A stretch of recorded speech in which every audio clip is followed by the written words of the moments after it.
Hi guys, welcome to Tafa Files TV. We are back again with the latest gossip. Nyaya dziri kupisa dziri kutenderera pa social media. Confused odedzera kuti people should quit playing all of a sudden care the fake love when artists die. Gary had only 180,000 followers in Instagram, only 58,000 YouTube subscribers. As I type right now, who didn't know Gary?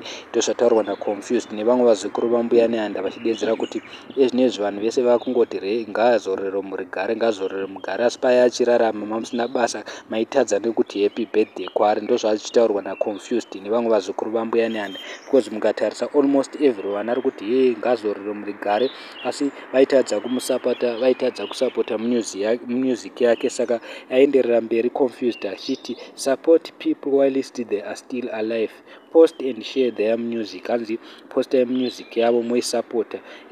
Why are you posting somebody pictures to say zorora mugare on the feed, yet you never posted them to show them that same love? Ndozvataurawa naCounfuzed. So guys, handizvi tinoti kudi, because ezvinezvi munhu wese akungoti Gary chichi, vese vari kubuda vaine mapictures naye atasingaziva, atasingaoni. Vamwe vari kubuda vachiti taida kuimba tese. Saka handizii guys kunoti kudi, asi Qounfuzed ari kumira nevamwe vazukuru vambuya nehanda vachidedzera kuti munhu wese musaite sinonzi mune basa nemaartist emuZimbabwe. Every time maartist kana achiri kurarama muna basa navo, munototadza nekuti happy birthday.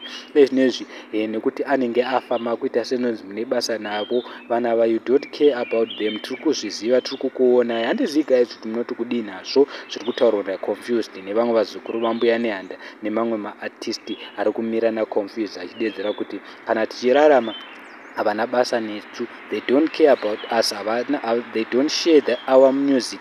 Zvavanoziva kushopodza, zvavanoziva kuti kuvaita kutaura zvinhu zvakashata pamusoro pemaartist. Asi kana muartist azofa zvakunzi anga ari munhu akanaka, this that, munongoziva mega guys, vanhu vari kutaura zvinhu zvakawanda zvakasiyana siyana, vari kumuposta nemamwe maceleb asingadi kutaura nemazita ari kumuposta, asi haasati ambobvira amuposta even kuti happy birthday chaiko. So handizii guys, ndo nyaya yanga tauya nayo, because Qounfuzed achema adedzera kuti tirangarirei tichiri vapenyu, tirangarirei tichikurarama. Kana tine mabirthday tiudze kuti happy birthday. Kana tikati posta music yedu, iposte music yedu, itai kuti tiwane masubscribers akawanda. Thank you so much, don't forget to subscribe.